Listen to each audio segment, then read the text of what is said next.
इलाही दर गुजर कर दे,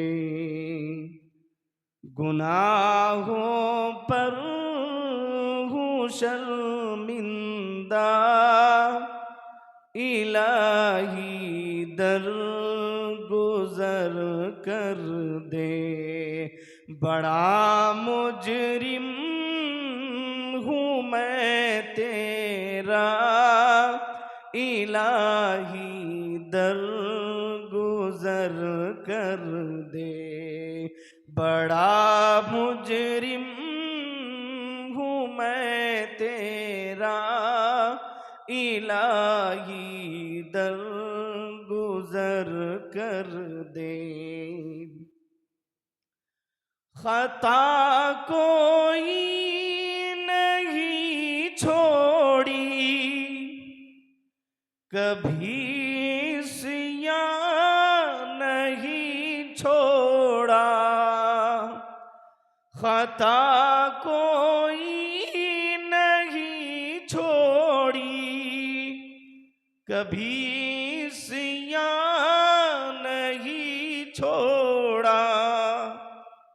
बस अब करता हूँ मैं तौबा, इलाही दर गुजर कर दे। बड़ा मुजरिम हूँ मैं तेरा, इलाही दर गुजर कर दे।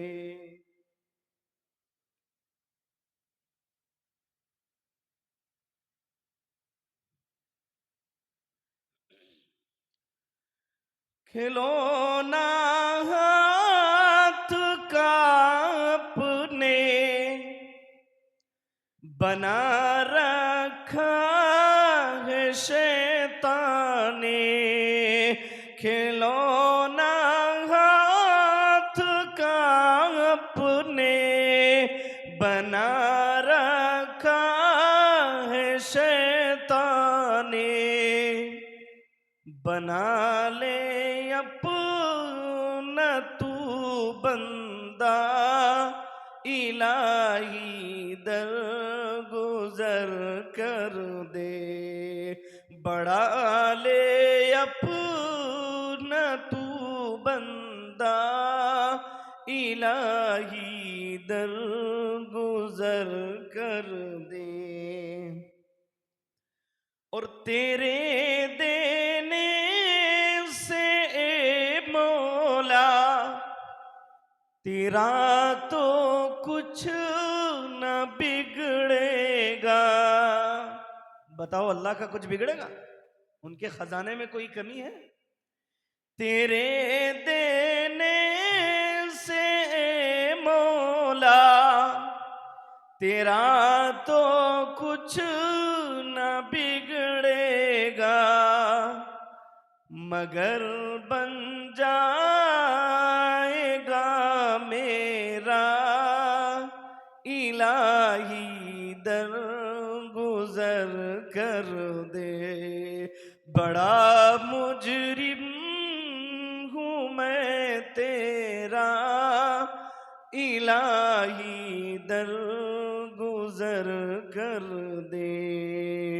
बड़ा मुजरिम हूँ मैं तेरा, इलाही दर गुजर कर दे।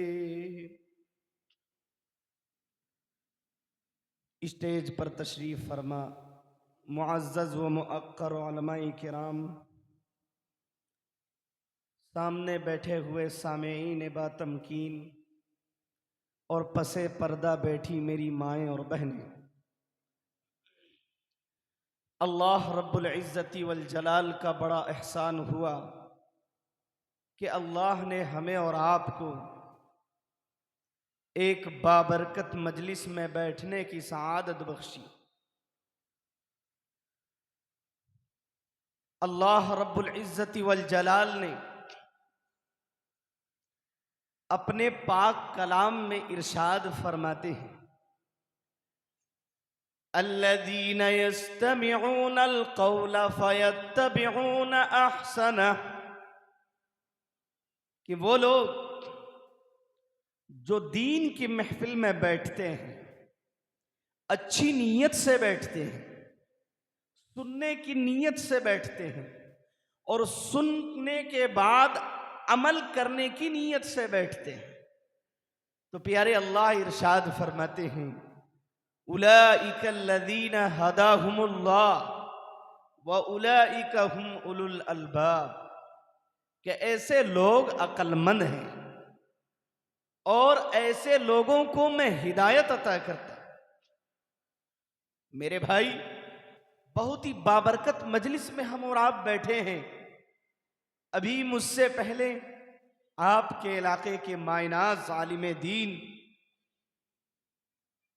असलाफ की तरबियत याफ्ता हजरत मौलाना मुफ्ती इजहारुल हक साहब दामा फयूज़हुम दारुल उलूम की तारीख बयान फरमा रहे थे, मदारिस इस्लामिया की अहमियत व इफादियत बतला रहे थे।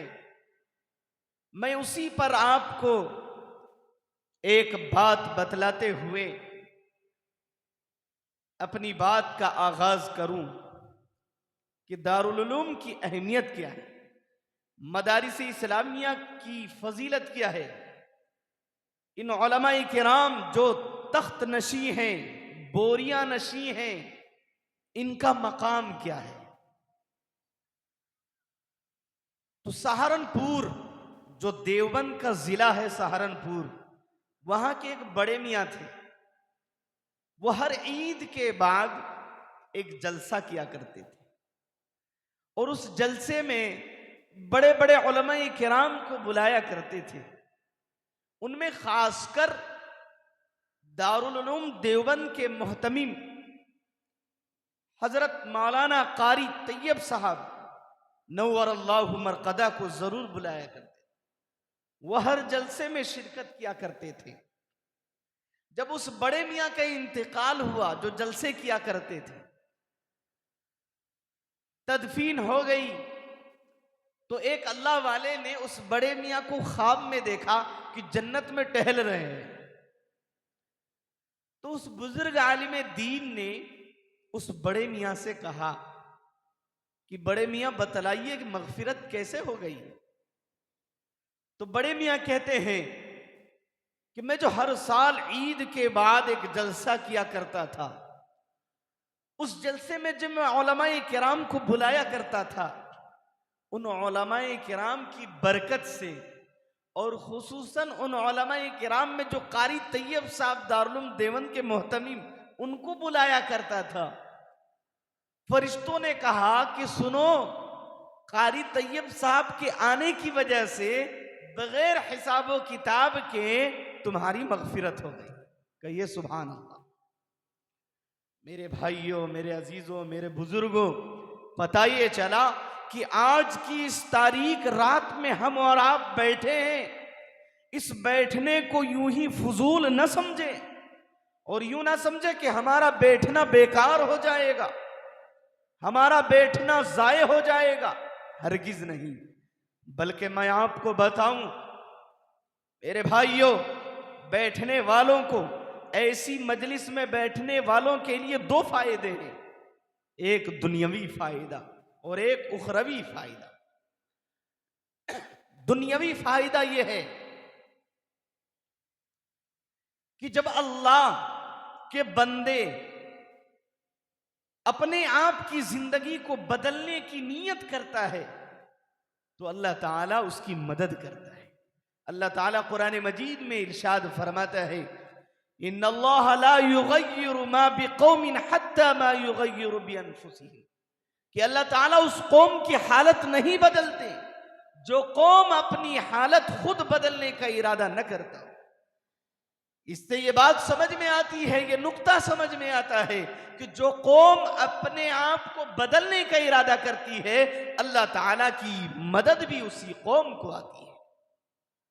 मेरे भाई, तो दुनियावी फायदा यह है कि अगर हम और आप यहां बैठकर इस नीयत के साथ बैठे कि इंशाअल्लाह हम अपनी जिंदगी को बदलेंगे, तो याद रखें मेरे भाई, अल्लाह ताला की मदद जरूर आएगी। और दूसरा फायदा, अफसोस तो यह है कि बच्चे आगे बैठे हुए हैं, ये बच्चे आपस में बातें कर रहे हैं, जो मज़ामीन आने वाले वो भी चले जाएंगे, और जो पसे पर्दा बैठी हुई औरतें हैं, इस माइक से ज्यादा आवाज तो आप हजरात की आवाज है। क्यों खामखा इतना तहलका मचा रही है? अल्लाह की बंदी, अल्लाह के कलामे पाक पढ़ा जा रहा है, उनका तर्जमा किया जा रहा है, मफहूम बयान किया जा रहा है। अभी हमारे और आपके दरमियान आपके बुजुर्ग आलिम दीन इल्मी बातें बतला रहे थे, लेकिन मैं देख रहा था कि आगे बच्चे बातें बना रहे हैं, उधर से औरतों की आवाज आ रही है। मसला यह है कि हम इस जलसे में आते हैं, लेकिन अपनी जिंदगी बदलने के लिए नहीं आते। मेरे भाई याद रखो, अगर हम ही ना चाहे तो बहाने हजार हैं। अल्लाह का साफ ऐलान है, याद रखें।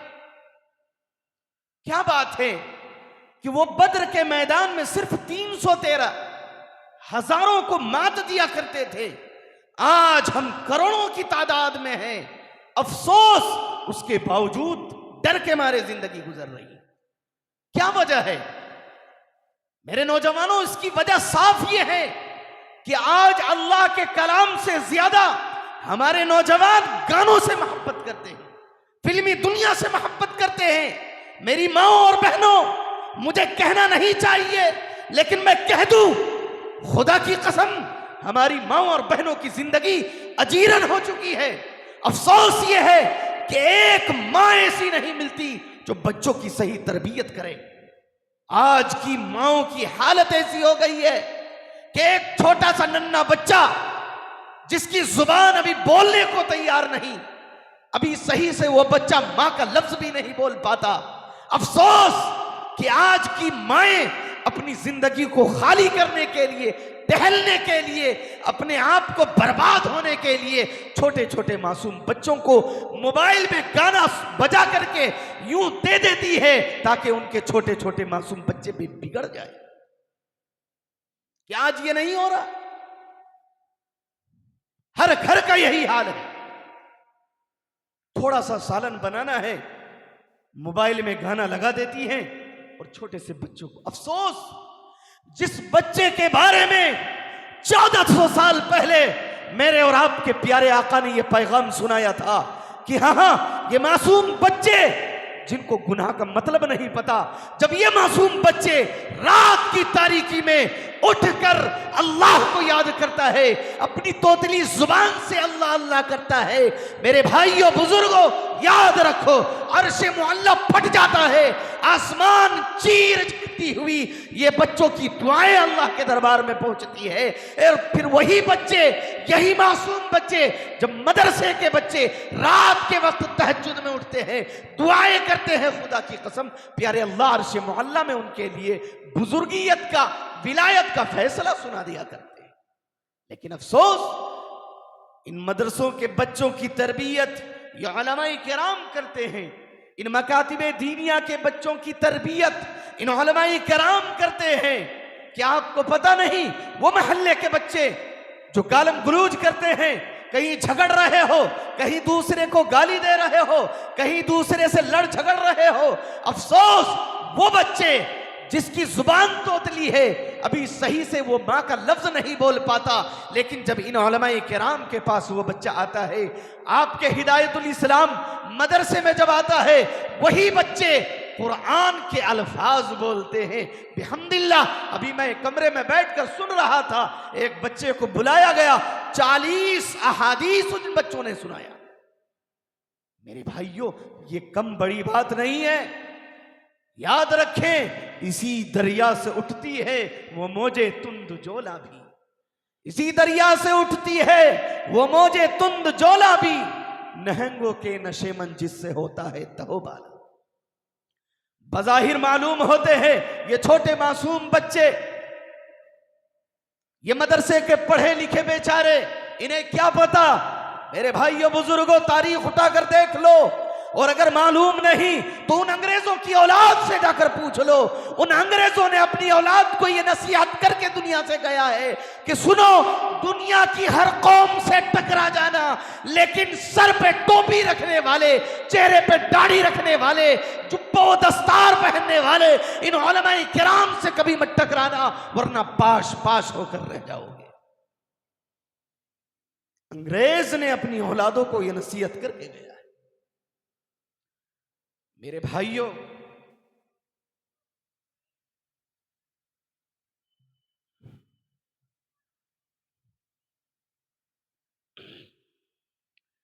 ये मदारिस इस्लामिया वो मदारिस हैं, याद रखें, अगर ये मदारिस ना होते तो हमारा और आपका वजूद नहीं होता।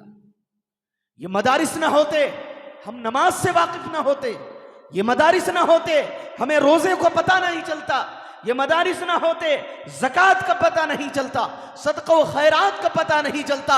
हकीकत ये है, ये मदारिस ना होते वज़ू का तरीका नहीं पता होता, ये मदारिस ना होते टोपी पहनने का तरीका नहीं पता होता, ये मदारिस ना होते दाढ़ियां ना होती, ये मदारिस ना होते।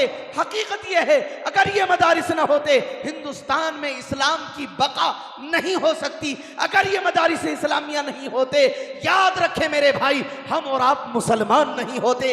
हकीकत ये है, अगर ये मकातिबे दीनिया, मदारिस इस्लामिया, ये दारुल उलूम, हिदायतुल इस्लाम, मरकजुल उलूम, अगर ये मदारिस ना होते, खुदा की कसम हमारा और आपका जीना और मरना इस हिंदुस्तान के अंदर, इस मुल्क के अंदर दुश्वार हो जाता। ये मदारिस के देन है, ये वसाइल है मदारिस, ये दीन के किले हैं। याद रखें, जब तक ये किले महफूज रहेंगे हमारा और आपका वजूद महफूज रहेगा, हमारा और आपका दीन महफूज रहेगा। जिस दिन ये मदारिस उजड़ गए हम और आप उजड़ जाएंगे। इसलिए मेरे भाइयों, इन मदारिस से मोहब्बत करें, इन मदारिस में पढ़ने वाले तलबा से मोहब्बत करें, यहां के असातिज़ा से मोहब्बत करें। मेरी माएँ और बहनें, बड़ी आजिज़ी के साथ यह आजिज़ बंदा आपको कहने चला है, मेरे भाइयों यह हकीकत है, दूर दूर तक चले जाइए, एक अल्लाह वाला ऐसा नहीं मिलता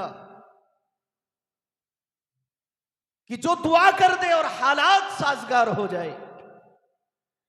दूर दूर चले जाइए, एक ऐसा गांव नहीं मिलता कि जो जन्नत नुमा गांव हो। दूर दूर चले जाइए, कोई एक ऐसा घर नहीं मिलता जो जन्नत नुमा घर हो, जिनका मुआशरा बड़ा अच्छा हो। वजह क्या है?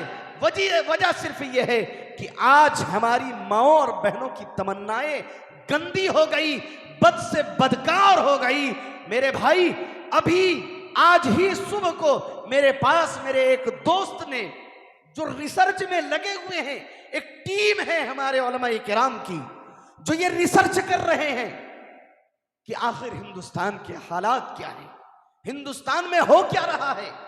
वो जो हम और आप देखते हैं कि गाहे बगाए वीडियो आती रहती है, कभी किसी लड़की को 4 लड़के बलात्कार कर देते हैं और हम और आप सुनते रहते हैं कि एक मुसलमान बेटी वो किसी गैर मुस्लिम से फंस गई, बिलाखिर यूं ही झूठ मूठ का निकाह होता है और चंद दिनों के बाद उसकी लाश उसके घर आती है। क्या ये वाकयात हम और आप नहीं देखते? मैं आपको बताऊं, आपको पता नहीं होगा, इन उलमा से पूछिए। आपके कलकत्ता शहर ये दूसरे नंबर का शहर बन गया है। मुर्तद होने वाली औरतों में, लड़कियों और बच्चियों में ये कलकत्ता शहर दूसरा शहर बन गया है मेरे भाई। आज की रिपोर्ट है। पहला शहर महाराष्ट्र मुंबई के अंदर और दूसरा शहर आपका बंगाल कलकत्ता, तीसरा हैदराबाद। इतनी बच्चियां मुर्तद हो रही है मेरे भाई। अभी उड़ीसा का वाकया, अभी 10, 15, 20 दिन पहले का वाकया। एक बाप ये कहता है कि मुफ्ती साहब, हमने अपनी बच्ची की इस तरह तरबियत की कि स्कूटर पर बिठाकर मैं रोजाना लेकर जाया करता था, कॉलेज के अंदर छोड़ता था और फिर मैं ही कॉलेज के अंदर से लेकर घर आता था। और यही मुसलसल 5 साल तक हुआ। 5 साल के बाद जब शादी ब्याह की बात आई, फरागत हो गई, जो पढ़ लिखना था पढ़ ली। अब जब शादी ब्याह की बात आई, अभी चंद दिनों के बाद शादी होने वाली है, एक गैर मुस्लिम लड़के से वो भाग गई। वो बाप ठाड़े मार मार कर रो रहा था। वो कहने लगा, अब तरबियत करूं तो कैसे करूं? मेरे भाइयों, ये याद रखें, गिरह में इस बात को बांध कर ले जाइए, हिंदुस्तान के कॉलेज यूनिवर्सिटी ये भी महफूज नहीं रहे। और तो और मैं बढ़कर कह दूं, वो कॉलेज जो शेखुल हिंद मौलाना महमूदुल हसन देवबंदी नव्वरल्लाहु मरकदह ने बुनियाद रखी है, मौलाना अबुल कलाम आजाद ने बुनियाद रखी है, वो कॉलेज, वो यूनिवर्सिटी जो मुसलमानों के नाम पे है, जामिया इस्लामिया जिनका नाम, अलीगढ़ मुस्लिम यूनिवर्सिटी जिसका नाम, वो कॉलेज और यूनिवर्सिटी भी महफूज नहीं है। अभी पिछले साल की बात है कि उसके अंदर होली मनाया गया। बुर्का पहनने वाली लड़कियों ने जामिया मिल्लिया के अंदर रहकर होली मनाई है। मेरे भाइयों, ये याद रखें, ये कॉलेज महफूज नहीं है। इसलिए एक बात यहां से अहद कर कर उठिए कि इंशाअल्लाह हम आज ही से ये फिक्र करेंगे कि जिस तरह पूरे चप्पे चप्पे हिंदुस्तान के अंदर हमने मदारिस इस्लामिया कायम किया था, मकातिब दीनिया कायम किया था, इसी तरह आज से हम अहद करेंगे इंशाअल्लाह कि हम इस्लामिक मिशन कायम करेंगे, इस्लामिक कॉलेज कायम करेंगे, इस्लामिक यूनिवर्सिटी कायम करेंगे। और उलमाए किराम, मैं आपसे ये कहने चला हूं, जो हमारे बुजुर्गान दीन है, उलमाए किराम है, सोशल मीडिया के जरिए से बंगाल के हमारे बुजुर्ग हजरात भी सुन ले, अगर कॉलेज को इस्लामी तरीके पर चलाना हो, इस्लामिक मिशन बनाना हो, तो उस कॉलेज के बानी भी यही उलमाए किराम होने चाहिए, पढ़ाने वाले भी, निगरां भी यही उलमाए किराम होने चाहिए। जब तो वो इस्लामिक स्कूल और इस्लामिक कॉलेज कहलाएंगे, वरना याद रखे वो इस्लामिक कॉलेज कहलाने से कासिर हो जाएंगे। मेरे भाइयों, हालात बद से बदतर हो चुके हैं। ज्यादा खुलकर कहने मत दीजिए। अक्लमंदों का मजमा है, उलमा का मजमा है, उलमा के मजमे में बैठने वालों का मजमा है, उलमा से मोहब्बत करने वालों का मजमा है। बस इशारतन दिरायतन किनायतन कहकर जा रहा हूं कि हालात बद से बदतर हो गए। पूरी दुनिया इस बात पर इकट्ठा हो गई है कि किस तरह मुसलमानों के दिलों से ईमान को निकाल दिया जाए। ये याद रखें। हम ये समझते हैं कि टोपी लगाने वाले मुसलमान,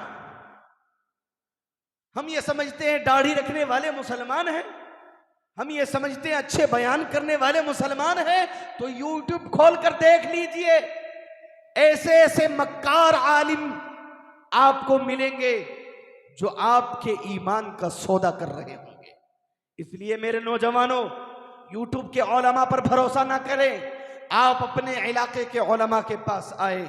याद रखें, कायदे मिल्लत अमीरुल हिंद हजरत मौलाना सैयद अरशद मदनी दामा फयूजुहुम, उस्ताद हदीस व सदरुल मुदर्रिसीन दारुल उलूम देवबंद व अमीरुल हिंद सदर जमीयत उलमा का कौल है कि याद रखो, अपने उलमाए देवबंद पर आंख बंद कर भरोसा करो, और जो उलमाए देवबंद के मुअतमद हजरात थे, इन पर आंख बंद कर भरोसा करो, इनसे आकर के मसाइल का हल तलाश करो।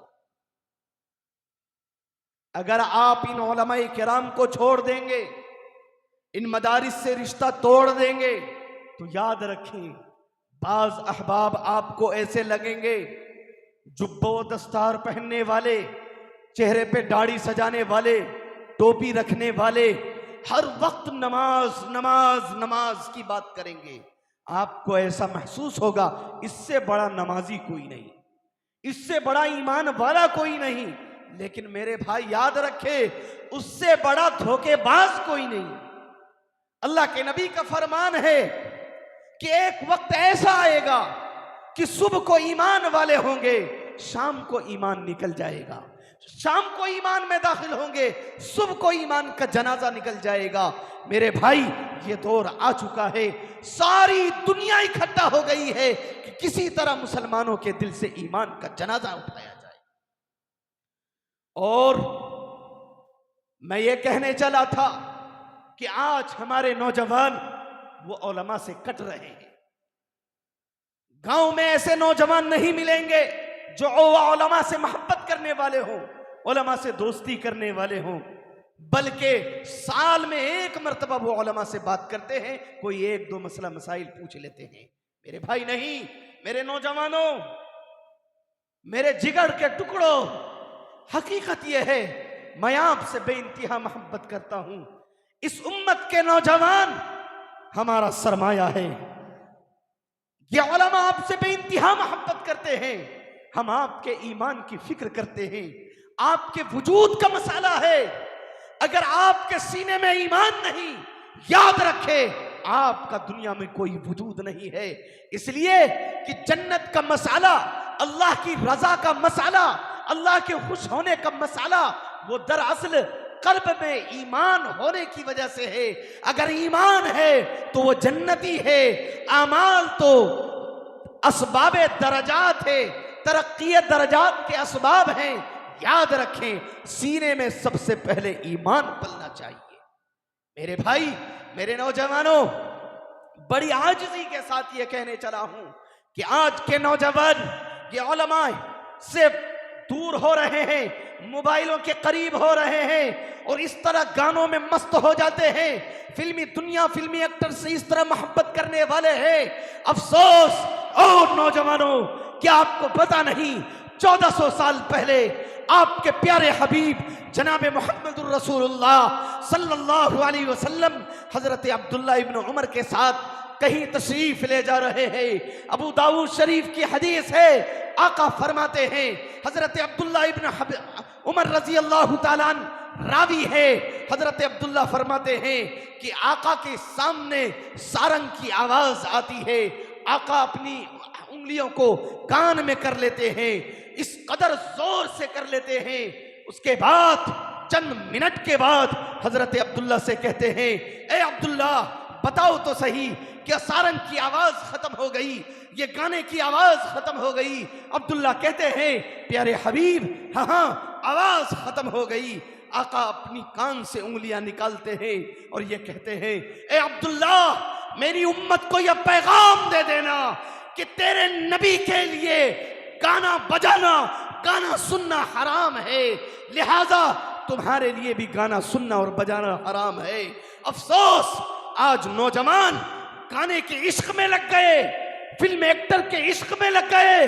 अफसोस फिल्मी दुनिया तो पसंद आ गए, लेकिन वो नबी जो सारी रात उम्मत के दर्द में तड़पते रह गए, हाँ वो नबी जो दिन के उजाले में रोते रहे, रात की तारीकी में रोते रहे, हाँ वो नबी कि अम्मा आयशा फरमाती है, शमाइल तिरमिजी की हदीस है, अम्मा आयशा से पूछा गया कि आका क्या खाते थे, आका के घर में खाना किस तरह बनता था?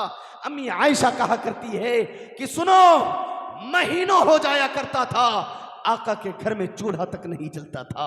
मेरे भाई, जो नबी उम्मत के गम में तड़पते रह गए, जो नबी उम्मत के गम में सिसकते रह गए, हाँ वो नबी जिनके बारे में अल्लाह ने फरमाया, लौला कलमा खलक़तुल अफ़लाक, अगर मेरे प्यारे पैगंबर को मैं पैदा करने का इरादा न होता तो जमीन और आसमान को न बनाया होता।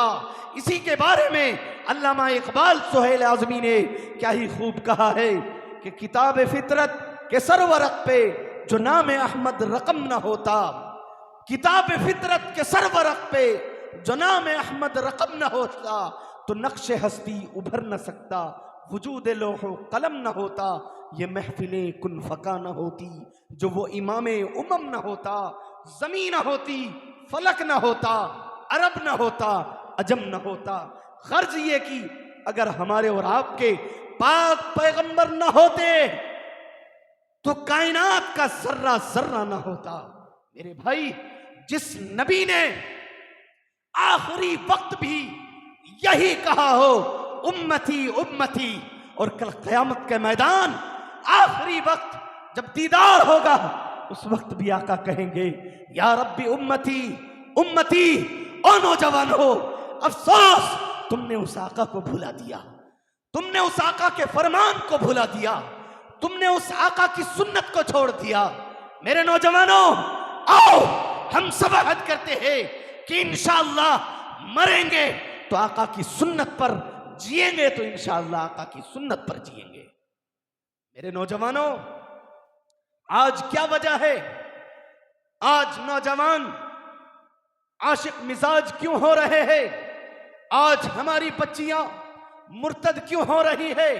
उसकी साफ वजह यह है कि आज की माएं और बहनों की तमन्नाएं बद से बदतर हो गई। ओ मेरी माओ, आइए मैं आपको दास्तान सुनाऊं कि पहले की माएं कैसी हुआ करती थी। हाँ, रात की तारीकी में माएं उठती थी, मुसल्ला बिछाया करती थी, 2-4 रकात पढ़ा करती थी, कुरान सामने रखा करती थी और अल्लाह से मांगा करती थी। सिसक सिसक कर रोती थी, दाढ़े मार मार कर रोती थी। माएं इस कदर रोती थी कि एक पिलकता हुआ बच्चा उठता और बच्चा कहता, अम्मी जान क्या बात है, क्या माजरा है, क्यों रो रही हो, क्या बात है? मां कहती, बेटा तू सो जा, बेटा तू सो जा। वो बच्चा फिर उठता, वो बच्चा कहता, अम्मी जान क्या माजरा है, क्या बात है?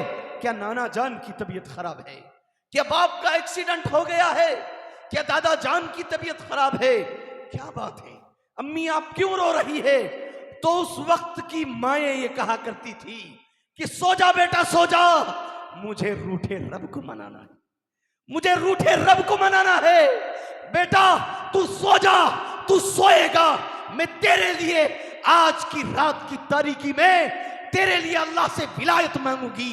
हाँ, ए बेटा तू सो जा, मैं ऐसी दुआएं करूंगी कि जब तक तुम्हें अल्लाह अपना वली ना बना दे, जब तक तुम्हें अल्लाह एक बुजुर्ग शख्सियत ना बना दे, जब तक तुझे अल्लाह बख्तियार काकी ना बना दे, जब तक तुझे अल्लाह कासिम नानोतवी ना बना दे, जब तक तुझे अल्लाह रशीद अहमद गंगोही ना बना दे, जब तक तुझे अल्लाह खालिद इब्न वलीद ना बना दे, मैं उस वक्त तक बेटा मैं सो नहीं सकती, मैं रूठे रब को मना कर रहूंगी। मेरी माएं और बहनें, ये हाल था हमारी माओं की और बहनों की। जब माएं नेक हुआ करती है खुदा की कसम, तो उम्मत को कासिम नानोतवी मिलता है। जब माएं नेक हुआ करती है तो उम्मत को इस्माइल कटकी मिला करता है। जब उम्मत की माएं नेक हुआ करती है, हाँ, तो दुनिया को सिराजुस साजिदीन कटकी मिला करते हैं। उसकी वजह यह है कि माँ अपने कोख में जो बच्चों को रखती है, खुदा की कसम एक बच्चे के ज़हनो दिमाग में वही कुछ पलता है, वही कुछ परवरिश होता है जो माओं के ज़हनो दिमाग में होता है। अफसोस, आज की माओं के कोख में एक बच्चा पल रहा होता है और माँ सिनेमा देख रही होती है। एक माँ के कोख में बच्चा पल रहा होता है और माँ के ज़हनो दिमाग में अय्याशियां ही अय्याशियां पल रही होती है। मेरे भाइयों, बताओ तो सही अल्लाह के वली पैदा होंगे तो कैसे पैदा होंगे?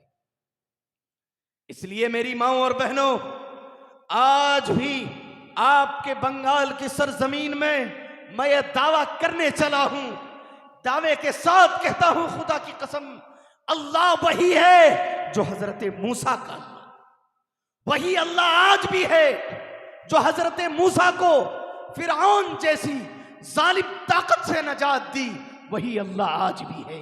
मेरे भाइयों, मेरे नौजवानों और मेरी माँ और बहनों, अगर आज भी आप ये अहद कर लेंगी कि इंशाअल्लाह मैं रूठे रब को मनाऊंगी, तो दावे के साथ कहता हूं हालात साजगार हो जाएंगे, हालात अच्छे हो जाएंगे और आपके घर में कासिम नानोतवी पैदा होंगे।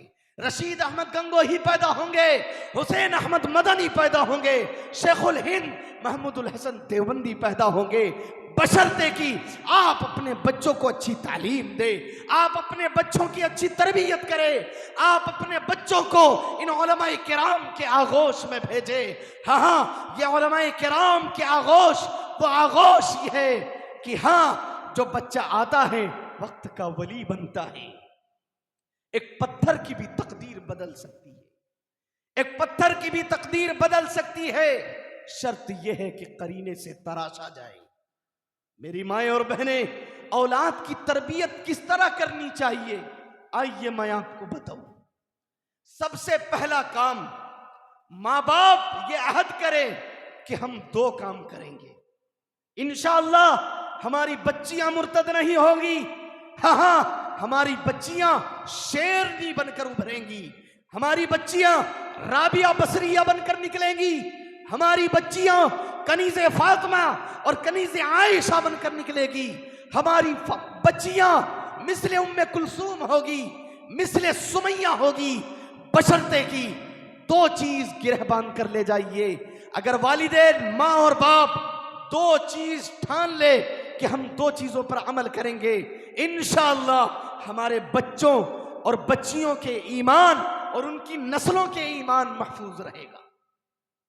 वो 2 चीज क्या है? पहली चीज, माँ बाप ये अहद कर ले कि इंशाअल्लाह आज से हलाल खाऊंगा और अपनी औलाद को हलाल खिलाऊंगा। मेरे भाइयों, जब रिज्क हराम आता है, जब पेट में लुकमा हराम जाता है, तो परवान भी हराम का चढ़ता है, परवरिश भी हराम तरीके से होती है। हाँ, अल्लाह का फरमान है, कुलू मिन तय्यिबाति वअमलू सालिहा। या अय्युहर रुसुल, अपने रसूलों को अल्लाह ताला खिताब करके फरमा रहे हैं, कुलू मिन तय्यिबात, हलाल खाओ, वअमलू सालिहा, फिर अच्छे अमाल करो।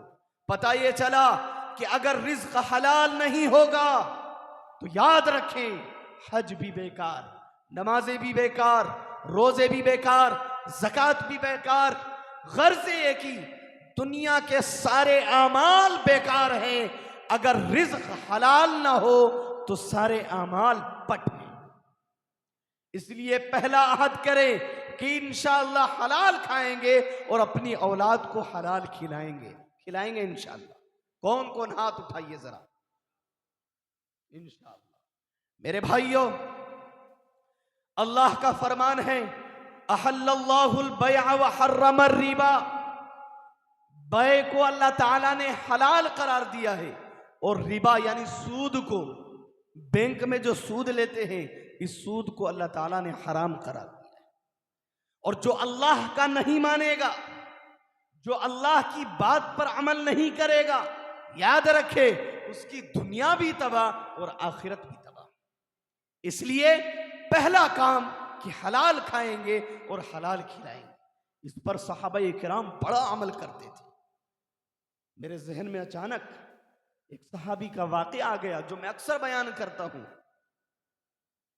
एक सहाबी और एक सहाबिया इतनी मोहब्बत करने वाले थे आपस में। मेरे भाई, दिल के कानों से सुने, जिंदगी कैसी गुजारी जाती है। एक गरीब सहाबी जिनके घर में खाने पीने को कुछ नहीं, सुबह सवेरे उठते हैं, नमाज पढ़ते हैं, नमाज के बाद बीवी से इजाजत लेते हैं कि मैं रिज्क तलाश करने के लिए जा रहा हूं, कुछ खाने के लिए लाऊंगा जब तो घर में पकवान बनेगा। एक बीवी कैसी होनी चाहिए, मेरी माएं और बहनें आप भी सुन ले। वो बीवी दरवाजे के किनारे आती है, अपने शोहर को रुखसत करती है, कहती है अस्सलामु अलैकुम व रहमतुल्लाह फी अमानिल्लाह। वो चले जाते हैं, शाम को थके हारे वापस आते हैं, लेकिन इत्तिफाक कोई रिज्क नहीं मिलता, यूं ही खाली हाथ वापस आते हैं। तो शोहर कहते हैं लाओ खाने के लिए कुछ है तो पेश कर दो। तो बीवी कहती है मैंने तो सुबह ही आपको बताया था कि घर में कुछ भी नहीं है, अगर आप कुछ लेकर आएंगे तो रात को बनाया जाएगा फिर खाया जाएगा। तो शोहर को थोड़ी तकलीफ हुई इस बात से, अच्छा घर में कुछ भी नहीं है, खामोश बैठ गए। सहाबिया समझ गई, समझदार बीवी, नेक बीवी समझ जाती है, फौरन आती है, पांव के पास बैठती है, कहती है ए मेरे जाए पनाह, घबराने की जरूरत नहीं, अल्लाह ने हमारे रिज्क में, हमारे तकदीर में यह फैसला कर रखा है कि हम खाली जिंदगी गुजारे, भूख में रहे, तो अल्लाह की मर्जी, वो जिस हाल में रखे, आज रोजा ही सही। ये दिलासे वाली बात आपस में हुई, फिर दोनों सो गए। सुबह होती है, बेदार होते हैं, नमाज पढ़ते हैं, फिर वही शोहर, दूसरे दिन भी कुछ नहीं मिलता, फिर थके हारे आते हैं। सहाबिया कहती हैं जाए पना, घबराने की जरूरत नहीं, अल्लाह जिस हाल में रखे, जो अल्लाह रोजाना खिलाता है, अगर 2 दिन नहीं खिलाया तो कौन सी बड़ी बात। फिर रात गुजर जाती है, सुबह होती है, फजर की नमाज के बाद फिर निकलते हैं। बीवी इजाजत दे देती है, फिर जहन में एक बात आती है बीवी की, फौरन दरवाजे के किनारे जाती है, कहती है जाए पनाह जरा ठहरे। वो सहाबी रुकते हैं, वापस आते हैं, कहते हैं क्या बात है, क्या माजरा है। बीवी कहती है, कितनी साबिरा, शाकिरा, सालिहा, नेक बीवी, कहती है कि मेरे दिल में एक बात पैदा हो गई, और वो बात यह है कि 2 दिन खाने को कुछ नहीं मिला, आप यूं ही चले आए। ये तीसरा दिन है कि कहीं ऐसा ना हो कि मेरी मोहब्बत आपके दिल में घर कर जाए, आज भी आपको कुछ ना मिले, और मेरी मोहब्बत के मारे कि बीवी क्या कहेगी, 2 दिन भूखी प्यासे रही है, लिहाजा आज हलाल के बजाय जो मिले वही उठाकर लेकर चलो। मेरे दिल में यह ख्याल आया कि कहीं आप घर में हराम लुकमा ना लेकर आ जाए।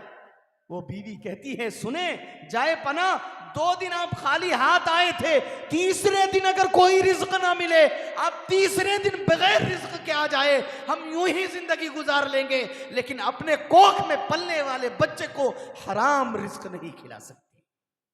मेरे भाई, जब माएं ऐसी हुआ करती थी, खुदा की कसम, तो वक्त के वली पैदा हुआ करते थे। आज दूर दूर तक एक ऐसा नौजवान नहीं मिलता। दिल दुख चुका है। हकीकत यह है कि आज हम इस तरह गाफिल हो गए हैं, इस तरह गफलत में जिंदगी गुजार रहे हैं, हमने अल्लाह को भुला दिया, प्यारे पैगंबर को भुला दिया, और हम ये कहते हैं कि हालात बदल जाए, जिंदगी हमारी अच्छी हो जाए।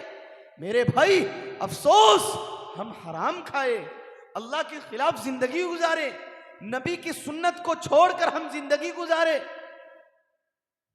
फिल्मी एक्टर से हमारी मोहब्बत हो, उलमाए किराम को हम गिरा नजर से देखें, और हम ये समझे कि हमारी जिंदगी अच्छी हो जाए। याद रखें, खुदा की कसम कभी नहीं हो सकती।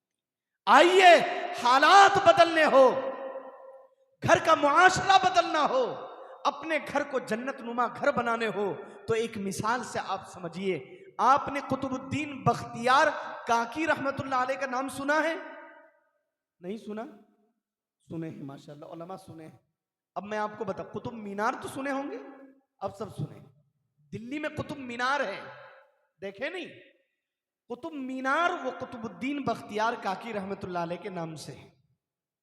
वो कुतुब मीनार के बगल ही में हजरत की कब्र अब भी है, उनका मजार अब भी है। कभी जाएं तो बुजुर्गों की मजार की जियारत किया करें। इतने बड़े अल्लाह के वली, इतने बड़े अल्लाह के वली कि उस वक्त जितने बड़े बड़े बादशाह उलमा थे, सब हजरत कुतुबुद्दीन बख्तियार काकी रहमतुल्लाह अलैह से बैतो सुलूक, तसव्वुफ़ो सुलूक का रिश्ता कायम किए हुए थे। ये इतने बड़े अल्लाह के वली बने कैसे? तो मेरे भाइयों जरा सुने, और मेरी माँ और बहनों आप तो गौर से सुने, आपका ज्यादा हक बनता है। जब कुतुबुद्दीन बख्तियार काकी पैदा हुआ तो उनके माँ बाप ने एक अहद किया था कि जब बच्चा पैदा होगा तो हम उसे अल्लाह का वली बनाएंगे। तो माँ ने याद दिलाया, याद है अपना वादा? बाप कहता है कि जी मुझे याद है। माँ कहती है मुझे भी याद है। दोनों बैठ जाते हैं। माँ कहती है मेरा क्या हक बनता है वो मैं करूंगी और आपके जिम्मे जो है वो आप करेंगे।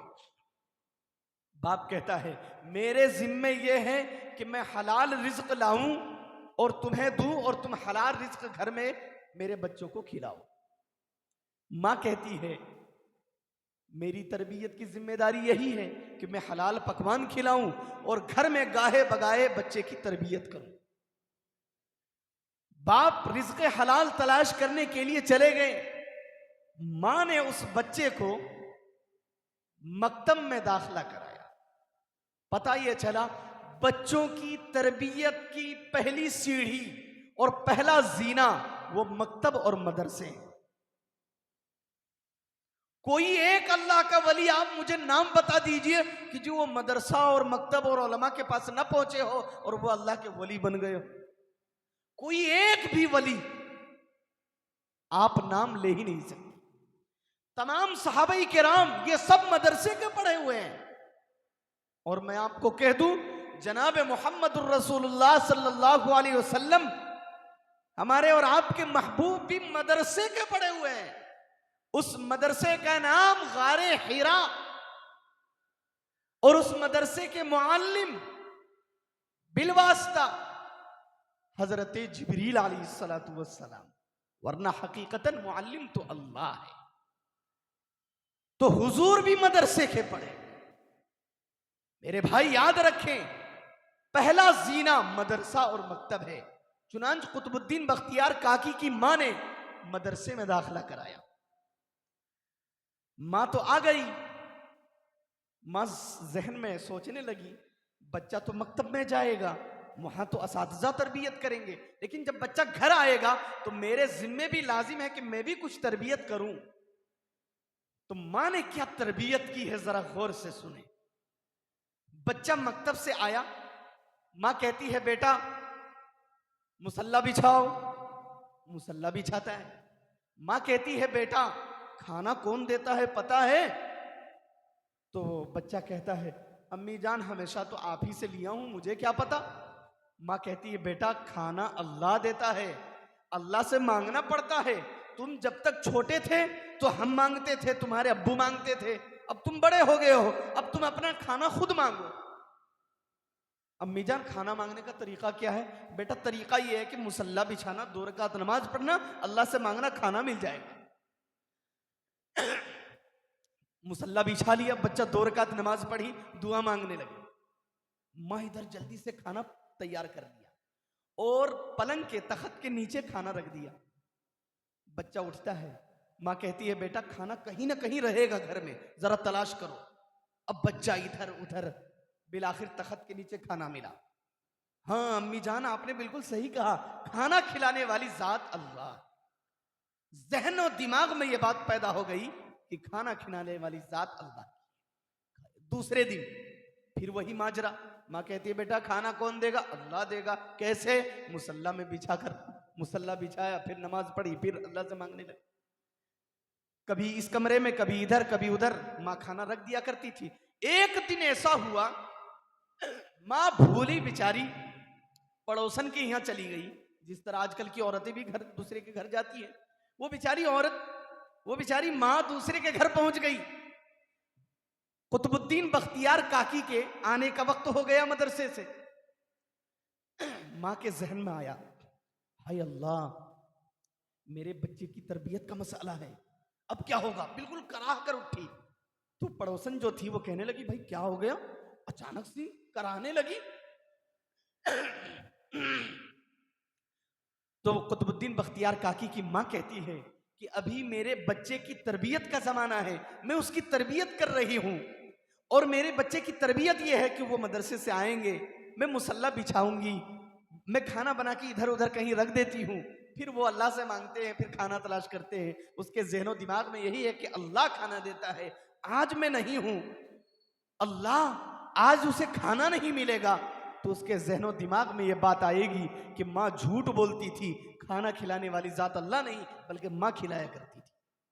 अफसोस, माँ दौड़ी भागी रोती हुई आ रही है, अल्लाह से दुआएं भी कर रही है कि प्यारे अल्लाह, मेरी इज्जत का सवाल है और आपकी वहदानियत का सवाल है। प्यारे अल्लाह, अगर आज मेरे बच्चे को खाना नहीं मिला तो आप उस बच्चे के जहनो दिमाग से आपकी वहदानियत निकल जाएगी, आपकी तौहीद निकल जाएगी। प्यारे अल्लाह, मैं झूठी कहलाऊंगी। प्यारे अल्लाह, मेरी इज्जत की लाज रख लीजिए। मेरी माएं और बहनें जरा गौर से सुने, अगर आज की माएं भी अपने बच्चों की तरबियत करने शुरू कर दे, याद रखे अल्लाह किसकी मदद किस तरह आती है, ये जरा जहनो दिमाग में बिठा ले। वो बेचारी कराहती हुई रोती हुई घर आ रही है, यही दुआ करती हुई घर आ रही है। घर पहुंचती है, देखती क्या है कि कुतुबुद्दीन बख्तियार काकी तख्त पे लेटे हुए हैं। वो माँ रोती है, फौरन जल्दी से खाना बनाने लगती है। खाना बनाती बनाती रो भी रही है, खाना भी बना रही है। खाना तैयार होने के बाद तख्त के नीचे रखती है, बच्चे को उठाती है। बेटा कुतुबुद्दीन खुद उठ जा, कुतुबुद्दीन उठ जा, जल्दी से, तुमने तो खाना नहीं खाया होगा, बेटा उठ जा, जल्दी से नमाज पढ़ ले, अल्लाह से मांग ले, खाना मिल जाएगा। बच्चा उठता है, मुस्कुराता है, माँ को रोता हुआ देखता है। बच्चा मुस्कुराता है, कहता है अम्मी जान, आप क्या समझ रही हैं मुझे आज खाना नहीं मिला? अम्मी जान, मैं आपको बताऊं, जब मैं मदरसे से घर आया, दरवाजा खोला, आपको नहीं पाया।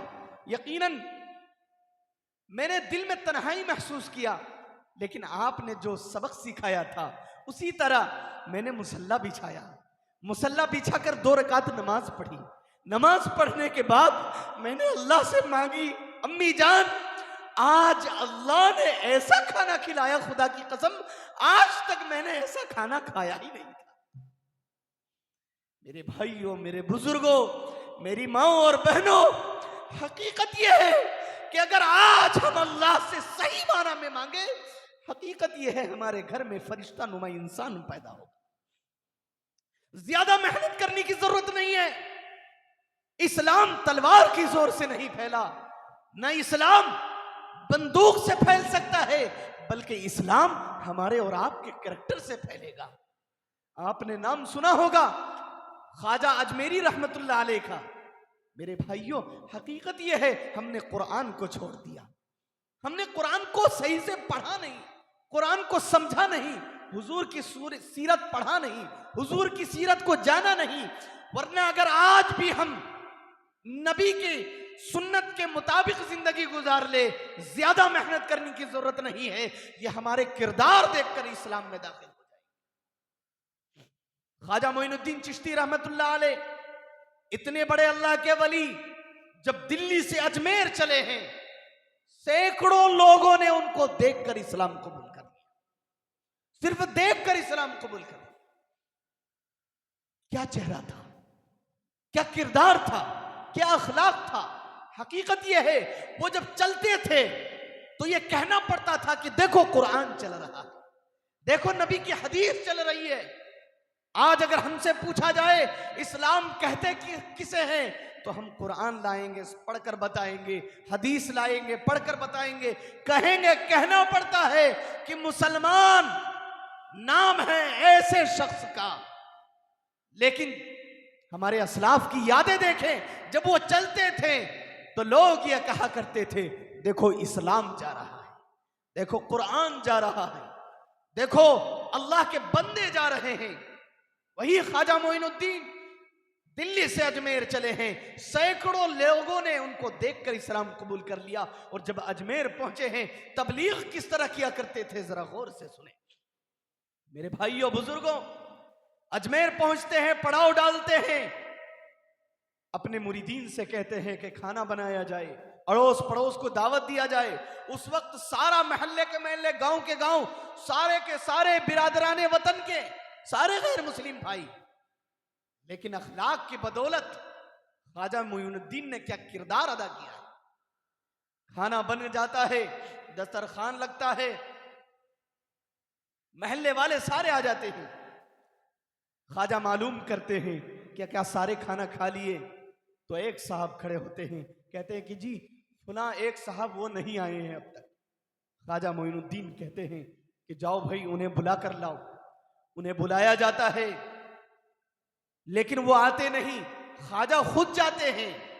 देखते क्या हैं, एक गरीब हिंदू भाई जिसके पांव में गोबर लगे हुए हो, दलित समाज के, जिसे पहले शूद्र कहा जाता था। ब्राह्मण अपने आप को ऊंची जात समझती है, शूद्र नीची जात, यानी उसकी कोई अहमियत नहीं। तो उस समाज में उसकी कोई अहमियत नहीं थी। उसका काम बैल बकरियां भूस, यही काम था उनका। गोबर से सने हुए हैं। ख्वाजा मोइनुद्दीन पहुंचते हैं। किरदार किसे कहते हैं, तबलीग किसे कहते हैं? आज हम अपने मुसलमान भाई, एक शराबी मिल जाए हम उससे नफरत करने लगते हैं। गरीब मुसलमान हो जाए हम ये समझते हैं अखलाक कहते हैं मुस्कुरा कर मिलने को। नहीं मेरे भाई, अखलाक मुस्कुरा कर मिलने को नहीं कहा जाता। आज के मुसलमान, और अफसोस के साथ मैं अपने बिरादर उलमाए किराम को कहना चाहता हूं, हम ये समझते हैं कि कोई मालदार शख्स आ जाए, उनकी हम खातिरदारी कर दे, उनसे हंसकर मुस्कुराकर मुसाफा कर ले, इसे इस्लाम अखलाक नहीं कहते। मेरे भाई याद रखे, अखलाक नाम है सीने से लगाने का, अखलाक नाम है यतीमों को सहारा देने का, अखलाक नाम है मिस्कीनों को अपने घर बुलाने का, अखलाक नाम है बेखाना खाए को खाना खिलाने का, अखलाक नाम है बुजुर्गों की इज्जत करने का, अखलाक नाम है गरीबों को सीने से लगाने का, अखलाक नाम है बेकसों के सहारा बनने का, अखलाक नाम है एक दूसरे से मोहब्बत करने का। ख्वाजा मोइनुद्दीन अपने हाथ से पानी लेते हैं और एक दूसरे हाथ से उनके गोबर को धोते हैं। उस शख्स के गोबर धोते हैं, उनका हाथ पकड़कर दस्तरखान में लाते हैं, दस्तरखान में लाकर एक ही प्लेट में खाना निकालते हैं। और उस शूद्र को पता था आज तक कोई शख्स उसके साथ एक प्लेट में खाना नहीं खाया। जिंदगी में पहली बार एक ख्वाजा के साथ एक प्लेट में वो खाने को चला है। और आगे सुनिए, ख्वाजा अपने हाथ से लुकमा उठाते हैं, उस गरीब बेचारे के मुंह में लुकमा यूं देने जाते हैं, तो वो गरीब बेचारा, वो शूद्र भाई जिसे कोई सहारा नहीं दिया करता था, जिसे लोग देखना तक पसंद नहीं करते थे, वो डाड़े मार कर रोने लगे, डाड़े मार कर रोने लगे और ये कहने लगे कि ख्वाजा जी, यकीनन आप जिस मजहब को मानते हैं आपका मजहब झूठा नहीं हो सकता। आप जिस खुदा को मानते हैं वो खुदा बरहक है, इसलिए कि आपने एक शूद्र को, एक गरीब को, एक दलित समाज के इंसान को, जिसको कोई देखना थूकना पसंद नहीं करते, आपने उसे सहारा लगाया है। हाँ, मेरे अपनों ने तो मुझे बेगाना समझा, आप बेगाने होकर मुझे गले से लगाए, आपसे बढ़कर कोई नहीं हो सकता। आप लुकमा बाद में, आप पहले अपना कलमा मेरे सीने में दाखिल कर दीजिए, फिर अपना लुकमा दाखिल कीजिएगा। मेरे भाइयों, ऐसे इस्लाम फैलता है, ऐसे किरदार से इस्लाम फैलता है। इसलिए मेरे नौजवानों, मेरे भाइयों, मेरे बुजुर्गों, मेरी माओ और बहनों, ये तमाम तर जो बातें आपके सामने आई, ये तमाम बातों पर अमल कब होगा? जब हम और आप इस मदारिस इस्लामिया और मकातिब दीनिया से जुड़े, इन उलमाए किराम से जुड़ेंगे। इसलिए कि एक आखिरी बात बताकर मैं रुखसत हूं। मेरे भाइयों, हमारे और आपके नबी आखिरी नबी हैं। हम सब कहिए जोर से, हमारे नबी आखिरी नबी हैं, इसके बाद कोई नबी आने वाले नहीं है। और जो नबूवत का दावा करेंगे वो झूठे होंगे, मक्कार होंगे, और जो नबूवत तक पहुंचने का वसीला तलाश करेंगे वो भी मक्कार है, झूठे हैं, उससे बड़ा झूठा कोई नहीं। मेरे भाइयों, नबी का सिलसिला बंद क्यों हुआ? एक आखिरी बात, नबूवत का दरवाजा क्यों बंद हुआ? हालांकि नबूवत का सिलसिला तो बड़ा अच्छा सिलसिला है ना। उड़ीसा में एक नबी होते, बंगाल में एक नबी अलग होते, दिल्ली में अलग होते, तो हम सब नबी के पास जाते, उनके पांव में सर रख कर रोते, कांधे पे सर रख कर रोते। लेकिन नबूवत का सिलसिला बंद हो गया, हमारे नबी आखिरी नबी है। क्यों?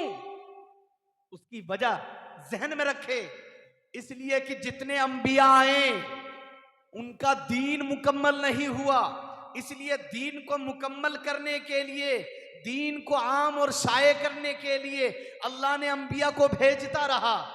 लेकिन जब मोहम्मद सल्लल्लाहु अलैहि वसल्लम के दीन की बात आई, मेरे भाइयों, अब दीन को कौन लेकर आगे बढ़ेगा? तो अल्लाह का फरमान है, इन्नमा यख्शल्लाह मिन इबादिहिल उलमा, कि उलमा अल्लाह को पहचानने वाले हैं, अल्लाह को जानने वाले हैं। यानी अंबिया के बाद अगर अल्लाह ने किसी को जाना और पहचाना है तो उलमाए किराम है। अल्लाह ने उलमाए किराम पर भरोसा किया कि अब मेरे आखिरी नबी के दीन को यही उलमाए किराम आगे लेकर बढ़ेंगे और दीन में कोई नुकसान नहीं होगा, दिन में कोई कमी पैदा नहीं होगी। अल्लाह ने उलमा पर भरोसा किया और नबूवत का सिलसिला बंद कर दिया। मेरे भाइयों, जिस रब ने, कायनात के रब ने उलमा पर भरोसा किया है, हम सब अहद करें कि इंशाअल्लाह हम भी अपने उलमा पर भरोसा करेंगे, इंशाअल्लाह करेंगे इंशाअल्लाह। मेरे भाइयों, मेरे बुजुर्गों, ये जो बच्चे हमारे और आपके सामने बैठे हुए, ये बड़े मुबारक बच्चे हैं। हम इंजीनियर, डॉक्टर, प्रोफेसर की बड़ी कदर करते हैं, लेकिन याद रखें, अब आप ही मुझे बताइए, जब हम दामाद तलाश करने जाते हैं तो क्या कहते हैं? लड़का क्या करता है? बहुत जगहों का माहौल मैंने देखा, अगर कह दिया जाए कि बच्चा हाफिज कुरान है, आलिम है, मौलाना साहब है, तो कहते हैं जी मौलाना साहब की तनख्वाह क्या है? 5 से 6 हजार। यही कहते नहीं कहते? और मैं दावे के साथ कह दूं, कोई एक मालदार यहां खड़े हो जाए और ये कहे कि हाँ मैं करोड़पति हूं और मैंने अपना दामाद एक आलिम को मुंतखब किया है, खुदा की कसम ना के बराबर ऐसे मिलेंगे। वो ये समझते हैं, इन्हें हिकारत की निगाह से देखते हैं। याद रखो, अगर कोई अपना दामाद एक हाफिज कुरान और आलिम बाअमल को इंतिखाब करता है, मैं उन्हें दुनिया ही में जन्नत के सर्टिफिकेट देता हूं। आप कहेंगे मौलवी साहब आप कौन होते देने वाले? ये मैं नहीं दे रहा हूं, मेरे आका ने दिया है। कि आपको पता नहीं कि एक हाफिज कुरान कल कयामत के दिन 10 लोगों जिनके बारे में जहन्नम का ऐलान हो गया है, यही हाफिज कुरान खड़े होंगे। हाँ हाँ मेरे भाइयों बुजुर्गों, अपने सीने में हाथ रखकर बताइए, अगर ये हाफिज कुरान, ये आलिम बाअमल, ये आलिम दीन, ये हामिल कुरान अगर आपके दामाद होंगे, इन उलमा के अगर ससुर जहन्नमी होंगे, मैं दावे के साथ कहता हूं ये उलमा किराम खड़े होंगे, आगे आएंगे, प्यारे अल्लाह के दरबार में सिफारिश करेंगे कि प्यारे अल्लाह, ये मेरे ससुर है, ये मेरी सास है, इनके हक में जहन्नम का फैसला हो गया है। मेरे प्यारे अल्लाह, जरा बताइए तो सही, ये मेरे ससुर जिन्होंने दुनिया में मुझ पर भरोसा किया था और अपने जिगर का टुकड़ा अपनी बेटी को मेरे घर में भेजा था, मुझे अपना दामाद बनाया था, अपना बेटा बनाया था, अपने सीने से लगाया था, प्यारे अल्लाह, आज मैं अपने ससुर को छोड़कर जन्नत में कैसे चला जाऊं? कहेंगे नहीं कहेंगे ये उलमा? जब ये उलमा कहेंगे तो वो ससुर जो जहन्नमी होंगे वो जन्नत में दाखिल होंगे। तो कहिए, जो ससुर अपना दामाद आलिम और हाफिज तलाश करेंगे, याद रखें वो जन्नती कहलाएंगे। मैं अक्सर कहा करता हूं, एक जगह बयान में गया, एक मौलाना साहब कहने लगे मुफ्ती साहब ये मेरे ससुर हैं। तो मैंने उनके ससुर से कहा बिहम्दिल्लाह आप तो फ्री में जन्नत मिल गई। कहने लगे जी मुफ्ती साहब कैसी बात कर रहे हैं? मैंने कहा इसलिए कि मुफ्ती साहब है, मुफ्ती साहब के वालिद ने इनको पढ़ाया, तो माँ अलग मशक्कत झेली है, बाप ने अलग मशक्कत झेली है, बाप अलग पैसे भेजते हैं, कमाते हैं, बेटे को कपड़े तो ये तो वो तरह तरह के साजो सामान इख्तियार करते हैं। आप तो फ्री में जन्नती मिल गए। उनको पढ़ाने के बाद, हाफिज आलिम बनाने के बाद वो जन्नती हुए, और आप उनको दामाद बना लिए, जन्नती बन गए। अपनी बेटी देकर के क्या है, जन्नती बन गए। इसलिए मेरे भाइयों, इन उलमा से मोहब्बत करेंगे इंशाअल्लाह। इंशाअल्लाह। मैं दस्तारबंदी बाद में, पहले आपसे एक दरखास्त करना चाहता हूँ। ये मैं खुद से करना चाहता हूँ, हालांकि मेरा मिजाज भी नहीं है, लेकिन मैं खुद से ये कहना चाहता हूँ मोहब्बतन, और कहना ये चाहता हूँ कि इस मदरसे ने आपको 5 हाफिज कुरान, माशाअल्लाह, ये तो इस साल की बात, वरना हर साल कुछ ना कुछ देते हैं। इस साल 5 हाफिज कुरान, यानी 50 आदमी जन्नती बन गए इस गांव के। कितने? 50। ये कम है, मैं कम कह रहा हूं। प्यारे अल्लाह का फरमान है, मैंने जो कुरान करीम की आयत पढ़ी थी इसीलिए पढ़ी थी अभी बयान करने की, कि कुल या इबादियल्लज़ीना असरफू ला तक़नतू मिर रहमतिल्लाह, अल्लाह की रहमत से कभी मायूस मत होना। मेरे भाइयों, ये वो हुफ़ाज़ हैं, ये आपके गांव में पढ़ने आए हैं, दूर दराज के हैं, ऐसा भी हो सकता है इसी गांव के हैं। मैं आपको एक बात बताऊं, हम में से बहुत से ऐसे होंगे जो हमारे हक में जहन्नमी लिख दिया गया होगा, लेकिन ये हाफिज कुरान आएंगे और ये जो हमारे बड़े मियाँ चचा कह रहे हैं कि बताइए जल्दी से, ये बच्चे आपको तलाश करेंगे खुदा की कसम मैदान हश्र में। एक एक शख्स को, इस गांव के एक एक नौजवान को ये तलाश करेंगे, उन नौजवानों को जिन नौजवानों ने इस मदरसे में इमदाद किया है, उन बूढ़ों को जो बूढ़े आकर के इन बच्चों से मोहब्बत किए हैं, मोहब्बत भरी निगाह से देखे हैं और इनको सीने से लगाए हैं। हाँ, उन लोगों को, जिस इंसान ने कभी इस बच्चे को वजू के लोटे में वजू का पानी दिया हो और कहा हो कि बेटा वजू कर लो, नमाज का वक्त हो गया। हाँ, उन बच्चों को ये तलाश करेंगे जिन बच्चों ने मोहब्बत भरी निगाह से इन हुफ्फाज को देखा है। हाँ, उन औरतों को तलाश करेंगे जिन औरतों ने इस मदरसे में इमदाद किया हो, इस मदरसे के लिए दुआएं की हो, इस मदरसे के हक में अपनी जान माल निछावर किया हो। मैं दावे के साथ कहता हूं, ये हुफ्फाज़ किराम खड़े होंगे, इस गांव के, इस महल्ले के एक एक शख्स को मैदान हश्र में तलाश करेंगे और उस वक्त तक ये जन्नत में नहीं जाएंगे इंशाअल्लाह, जब तक कि इस गांव के एक एक शख्स को ये जन्नती ना बना देंगे। मेरे भाई याद रखे, और अल्लाह ऐसे हुफ्फाज की दुआएं कबूल करेगा। इसलिए कि बिहम्दिल्लाह मैं अकीदतुत तहावी पढ़ाया हूं इस साल, अकीदे की किताब, उसमें एक जुमला आता है शफाअत के सिलसिले में। शफाअत की कई सारी कैटेगरी है, उनमें शफाअत उज़्मा वो हुजूर फरमाएंगे, लेकिन जो छोटी छोटी शफाअत है वो उलमाए किराम करेंगे, हुफ्फाज़े किराम करेंगे, सालिहीन करेंगे, शुहदा करेंगे। इसलिए मैं आपसे यह दरख्वास्त करता हूं, यकीनन आप इस मदरसे में इमदाद करते होंगे, लेकिन आज मैं देखना चाहता हूं इस भरी महफिल में कौन है जो जान के साथ, माल के साथ इस मदरसे के लिए तैयार। हम सब तैयार हैं इंशाअल्लाह। हाथ उठा, अल्लाहु अकबर, हाथ नहीं उठा, हम सब हाथ उठा दे। कम से कम फरिश्ते तो आज देख रहे हैं, वो फरिश्ते कल कयामत के दिन गवाह होंगे कि प्यारे अल्लाह, इनके जेब में पैसे तो नहीं थे, लेकिन उसके बावजूद ये हाथ उठाए थे और ये कहे थे माल नहीं है कोई बात नहीं, लेकिन हिदायतुल इस्लाम की हम हिफाजत अपनी जान देकर करेंगे इंशाअल्लाह। हम सब अहद करें कि इंशाअल्लाह मदरसे के लिए जान माल सबको निछावर करेंगे। मैं आपसे दरख्वास्त करता हूं, पहली दरख्वास्त क्या है, 40 कुंटल रोड, जिसे उर्दू में सरिया कहते हैं, छड़ जानते हैं ना आप लोग, जानते हैं रोड, 40 कुंटल रोड है। बताइए कौन साहब है जो तैयार है? पहले तो कहिए हम सब तैयार हैं इंशाअल्लाह, कहिए इंशाअल्लाह, कहिए, देना नहीं पड़ेगा, कहिए पहले इंशाअल्लाह तो कहिए, इंशाअल्लाह सब तैयार है।